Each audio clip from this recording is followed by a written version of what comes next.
We are told to climb, to reach, to chase ambition. But what if that climb breeds its own shadow? A poison, blooming in the very light we seek. Friedrich Nietzsche's Thus Spoke Zarathustra, specifically the section On the Tree on the Mountain, throws us headfirst into this unsettling paradox. Here, Zarathustra confronts a young man, a climber, whose striving led not to victory, but to a venomous envy, to isolation, to the terrifying edge of self-destruction. It forces us, compels us, to ask, what are the hidden tolls of becoming? So, Zarathustra spots this young man, slumped beside a tree, weary, his gaze lost in the valley below, having clearly ducked away from Zarathustra himself. And Zarathustra, ever the master of metaphor, uses the tree. He observes how his own hands cannot shake it, yet the invisible wind bends it low. Oh, ah, we are bent and tormented worst by invisible hands.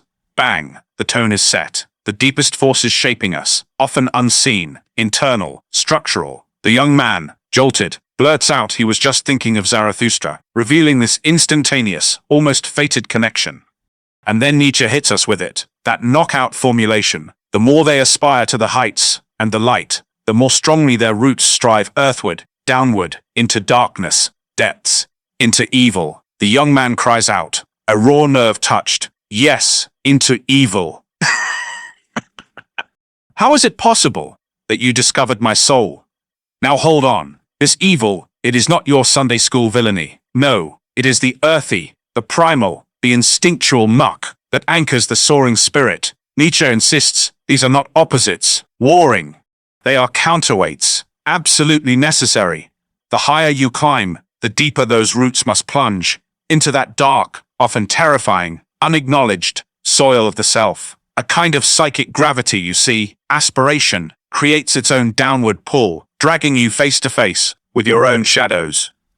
And this is not just psychology, folks. It hints at something structural, fundamental. Think of our glittering towers of progress, their glorious heights, utterly dependent on unseen roots, plunge deep into resource extraction, data mines, precarious lives, the necessary downward thrust, into the messy, ethically tangled reality that holds the whole shimmering edifice up. The system needs both, but shouts only about the peak. The young man's confession then just pours out. A catalogue of agonies from the climb. I no longer trust myself.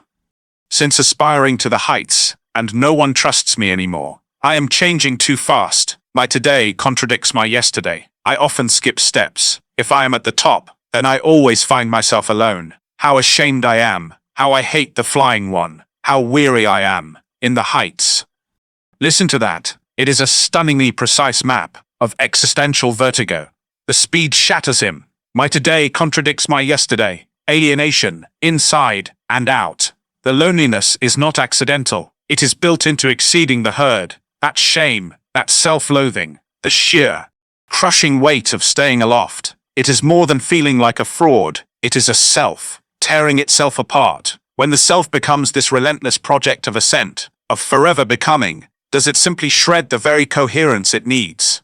This rapid, step-skipping change he talks about, it jabs at a deeper question. How can you know yourself, trust yourself, when the very ground beneath your feet shifts constantly? Is there a speed limit to self-transformation beyond which you simply disintegrate? Echoing, maybe, our own frantic anxieties about fluid selves in hyperspeed cultures, Zarathustra listens. Then, back to the tree, hammering the point. This tree stands here lonely. It grew high, beyond humans and animals. If it wanted to speak, it would have no one who understood it. It waits for the first lightning bolt. The metaphor sharpens. Height equals profound isolation, a terrifying vulnerability, a waiting for obliteration. The young man sees his reflection perfectly. Yes, Zarathustra, you speak the truth. I longed for my destruction when I aspired to the heights, and you are the lightning for which I waited. It is my envy of you that has destroyed me. Raw, brutal, the dream soured into self-destructive envy. A longing for the end, precisely because the climb feels impossible, the isolation absolute. He sees Zarathustra not as a guide, but as the obliterating force that could finally end his torment. But Zarathustra, he refuses. He embraces the young man. seeing beyond the words, straight to the real danger. You are still not free. You seek freedom. Your wicked instincts also thirst for freedom. Your wild dogs want to get free. To me, you are still a prisoner who plots his freedom. Power, a crucial diagnosis. The issue is not the climb itself. It is the incomplete escape. Freedom is not just floating in the clouds. It demands you acknowledge, wrestle with, those wicked instincts, those wild dogs, snarling in your cellar. The raw primal energies. Ignore them? Suppress them in your reach for the stars? They fester. They become engines of self-sabotage. True freedom, Nietzsche whispers, screams, demands a terrifyingly whole self-acceptance. Mastery. The prisoner's soul, even scheming escape, stays deceptive and rotten.